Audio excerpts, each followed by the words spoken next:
In this video, we're going to look over the Roku Streaming Stick Plus. I'm going to go over all the specs, then we're going to actually open up the box and take a look at everything, okay? So, as you guys already know, this is great for getting any kind of services, and all the services are listed here, like Netflix, Hulu, we have Apple TV, Disney Plus. You guys could get all these streaming services if your TV doesn't allow. If you don't have a smart TV, like I don't, one of my TV is outdated, and instead of buying a new TV, you could just get one of these puppies right here.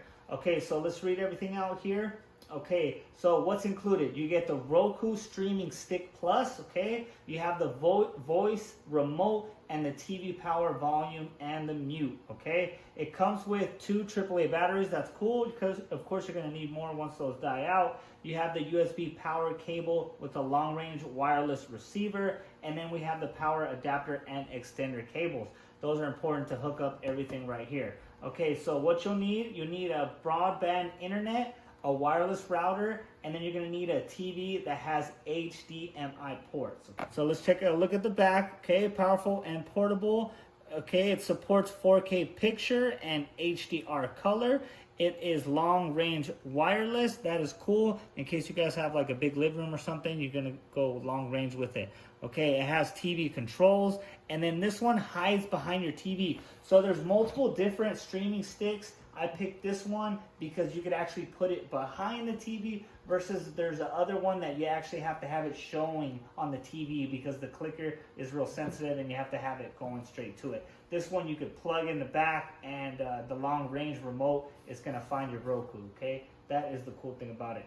Okay, so it does have the voice remote with TV controls. I think that is pretty sick, so I'm going to take full advantage of that. And it also has private listening, so you could throw on your headphones and then just plug it into the controller. That way, in case some people are sleeping or whatever the case is, if you want to hear it loud, you could actually plug it in and you could hear it yourself without having to disturb anybody. So let's open it up and check out what we got. This is everything that came inside. Of course, we have the quick start guide.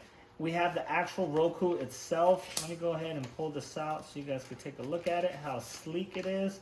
You guys, this is it right here. We got the HDMI plug. Okay, we have a reset button on the side just in case you have to reset it. And then we have the connector right here.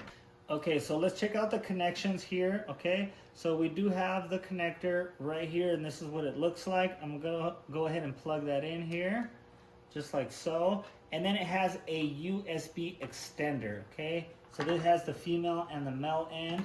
Okay, we're gonna plug this in right here. And then on this end, of course, we're going to plug it into the power supply, okay? So we're going to plug that in there. And then this goes in the power supply, this end, and then this end goes into your TV HDMI, okay? And then once you plug in these two and you turn on your TV, you're going to be ready to rock and roll. We're just going to put the AAAs in the batteries, and the batteries inside the remote, and then you're going to be good. So this is how the remote looks. You have the home button, you have the back button, power button up here. You have all your selectors, the OK button, and then of course you have the quick starts. We have Netflix, we have Disney Plus, Hulu, and Vudu. Okay, this is what the back looks like here. Of course, we're gonna put the batteries in a second. And then we have the mute button and then the volume up and down right here. And that's everything that comes in the Roku Streaming Stick Plus. And I hope you found this video helpful, and I definitely recommend this setup.